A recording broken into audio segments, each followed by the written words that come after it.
رب تعالیٰ بستیوں کو اس وقت ہلاک کرتا ہے جب اس کے رہنے والے لوگ ظالم ہو جائیں، ظلم کرنا شروع کر دیں، ان کے سامنے ظلم ہو رہا ہو تو پھر بھی وہ خاموش رہیں، ظلم کا ساتھ دینا شروع کر دیں، ظالم کو ظالم نہ کہیں۔ تو جب ظلم بڑھ جاتا ہے تو پھر رب تعالیٰ اپنا پھر وعدہ پورا فرماتا ہے، کیا کہ پھر ہم ان بستیوں کو اس وقت ہلاک کر دیتے ہیں۔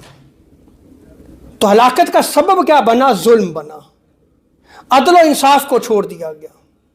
تو جو قومیں عدل و انصاف کو چھوڑ دیں، ظلم کی راہ کو اختیار کر لیں، پھر ان قوموں پہ عذاب آتے ہیں، وہ قومیں تباہ و برباد ہوتی ہیں، وہ قومیں ہلاک ہوتی ہیں۔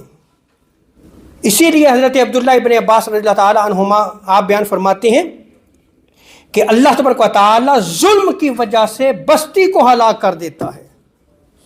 تو بستیوں پہ ہلاکت کب آتی ہے؟ جب ظلم بڑھ جاتا ہے۔ اب امام احمش وہ فرماتے ہیں، یہ قابل توجہ ہے آپ کا فرمان، آپ فرماتے ہیں کہ جب لوگوں کے اعمال بگڑ جائیں تو شریر لوگوں کو ان پر حاکم بنا دیا جاتا ہے۔ اور اسی طرح حضرت ابو جلد حلیۃ الاولیاء میں اس روایت کو نقل کیا گیا ہے، ابن عساکر نے بھی اس روایت کو نقل کیا ہے۔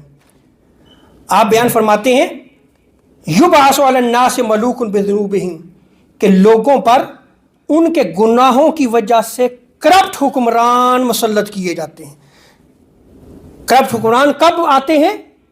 جب لوگ اپنے گناہوں میں ڈوب جاتے ہیں، لوگوں کے گناہوں کی وجہ سے ظالم حکمران جو ہے وہ مسلط کیے جاتے ہیں۔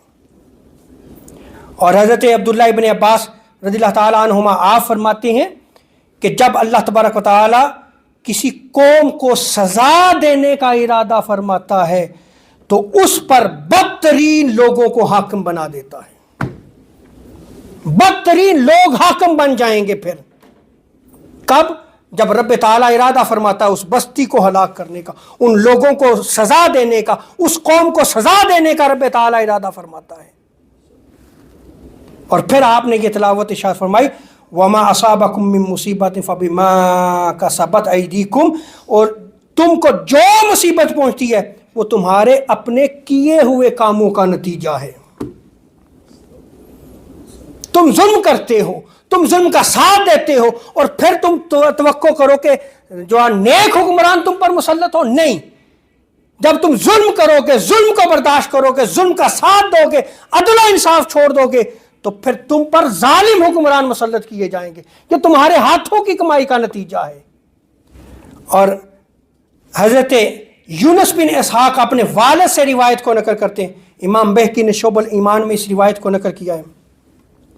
آقا علیہ السلام نے شاہ فرمایا جیسے تم ہوتے ہو اسی طرح کے تم پر حکمران مقرر کیے جاتے ہیں۔